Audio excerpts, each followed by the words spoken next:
right, good morning, boys and girls, and welcome back to another edition of Science in Your Kitchen. I'm your host, Mr. Daly, and again, I have my two sidekicks with me, Maverick and Aurora. You can wave and say hi. So today, if you haven't guessed already, we're talking about force, okay? And lots of things in your kitchen, in your home, require force. So let's just talk a little bit about what force is. Force is any time that you push and pull an object. You can create force with your own hands. You can use an object to push another object. Now, one little thing that I came across while researching about force was this thing called inertia. And I wanted to point it out because it's not very hard to understand. Inertia is just the idea or the principle that an object wants to continue doing what it's doing. That means, like this Goya can, if it's at rest and it's not moving, it will want to stay that way, okay? Any object, like the quarter on the top of that card, is going to stay there, and it's not going to move unless something pushes or pulls it. So that's inertia. And all objects, everything with mass, has inertia. So I came up with some experiments and some things that you guys can do at home to practice pushing and pulling, okay? The first trick is that this Goya can says, I'll just stay here, is going to stay there and not move unless I take away the cutting board. Then it will go and it will fall onto the countertop, and if I get rid of the countertop, it'll fall into the cabinet, and if I get rid of the cabinet, it'll fall onto the floor. So that's how inertia works. And force is simply just pushing something, okay, like that, or pulling it like that. And to demonstrate a push or a pull, my trusty assistant over here is going to show you what inertia is like with this playing card. Let's see what happens to the quarter. Okay, if you notice, that quarter fell right into the glass because there was no friction created by the card and it wanted to fall straight down. So good job. Those are called touching forces because we have to have something touching it.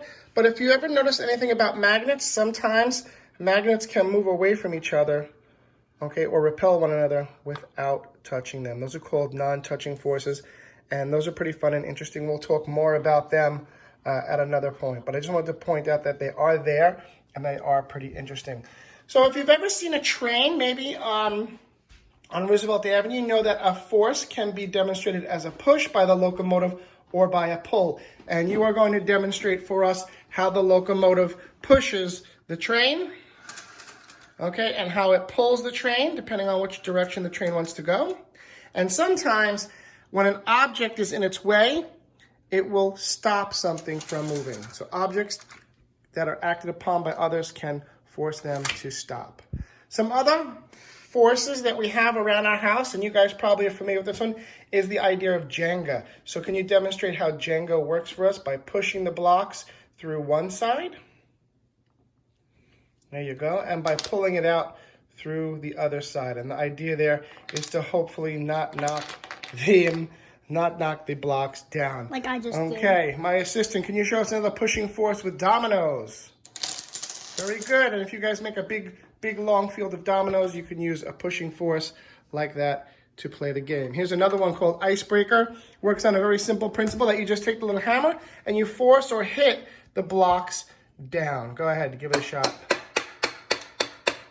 Okay, so the hammer is forcing the blocks to come out. So there's some more pushing and pulling forces you guys can do at your home. Now let's talk a little bit about gravity. Here I have a ramp. I simply made a ramp or an inclined plane with a block of wood and a flat piece of wood together in my kitchen. And on top I have this car. And if you know anything about gravity, gravity pulls things down. So this object is going to be pulled down by gravity, and it's going to follow the path that it's on.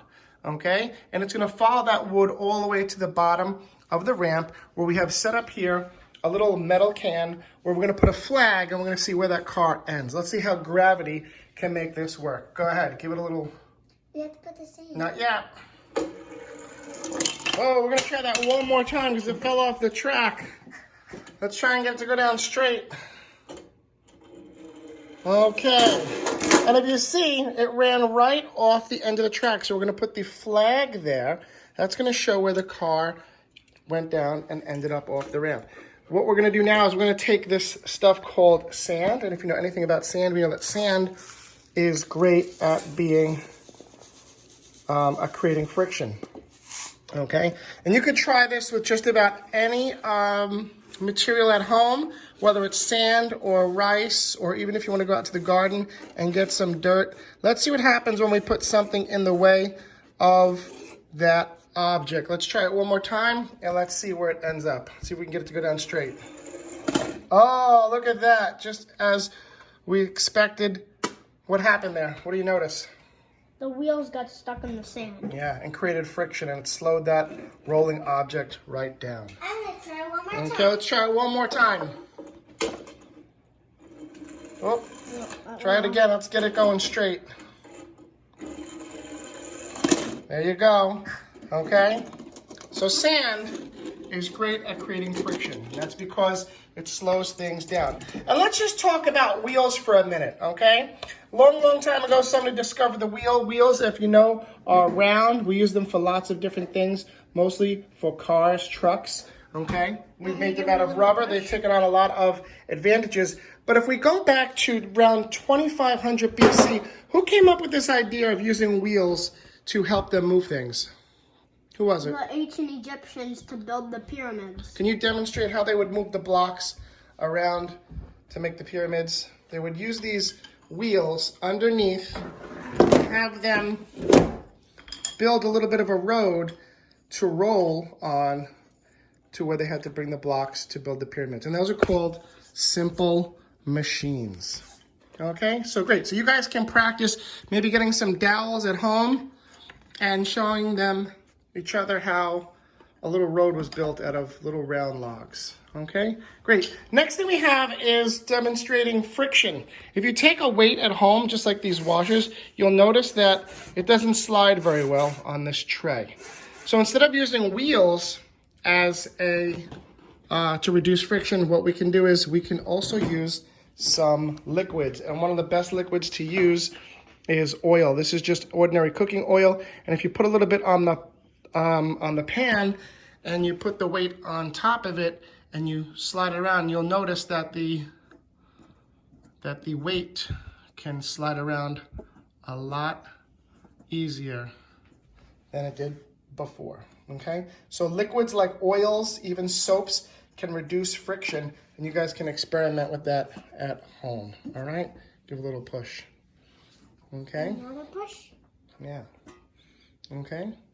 All right, moving on. We have our ramp of gravity, and this is very simple. It's a car, and it's a ramp in the shape of a U, okay? And the question is going to be, will the car fly off the ramp? Will the car fly off the ramp? So I want you guys to take a quick guess.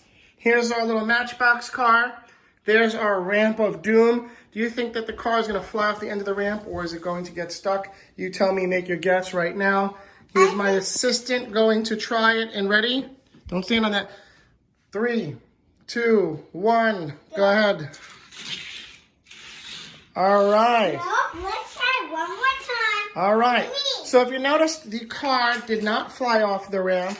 It simply stopped at the bottom. And that's because gravity was pulling on that car as it went up the upside. It wasn't going to go higher than where it started from. So gravity, again, at work, can pull things down. Okay, moving on to our last two experiments, simple machines. I have set up here what we call a pulley system. And my little assistant is going to demonstrate pulling a block by using his hands. Okay, how does that feel when you pull it? It's heavy, really heavy. Okay, it's pretty heavy. Now we have set up here a pulley system where we have these pulleys that are going to make work easier. So we're going to find out, can he do less work than he did before? So which one is easier to do? This one with the pulley. Okay, so he's doing less work because work is defined as applying a push or a pull to an object, and the object has to move. And if you can use pulleys or simple machines to help you do your work, like a liquid oil or a wheel, then you'll be doing less work. Okay. Don't bring it down. All right. Now, on to our last one. we have set up here a pendulum. And just like our car on our ramp, a pendulum works when we hang something from a string and we use gravity to slow it down. So what I'm going to do is I'm going to set my trusty assistant up here in a good old-fashioned experiment where we're going to put this right underneath his nose. And you're going to let me know, guys, boys and girls, if I let this washer or this pendulum go, is it going to swing and come back and hit my assistant in the nose? Oh, you tell me, take a guess right now. Would I do something this dangerous to somebody? I don't know. Let's try counting as long as he doesn't move. In 3, 2, 1. Woo! It was close, but thanks to gravity and the way things work, it did not hit him in the face. Okay? So guys, girls, just to show you again one more time, any of these experiments can be built or made at home. I want you to try it. Comment on my Instagram below and say I liked it. Find me and let me know what you think. And if you could take a video of any of these things and use them and show them to us, we will be greatly appreciated. Enjoy your Monday. Have fun with science. And guys, enjoy, relax, and have fun. And always get your parents' permission to do some of these wacky things at home. All right, I'll see you guys later. Bye. Enjoy your week.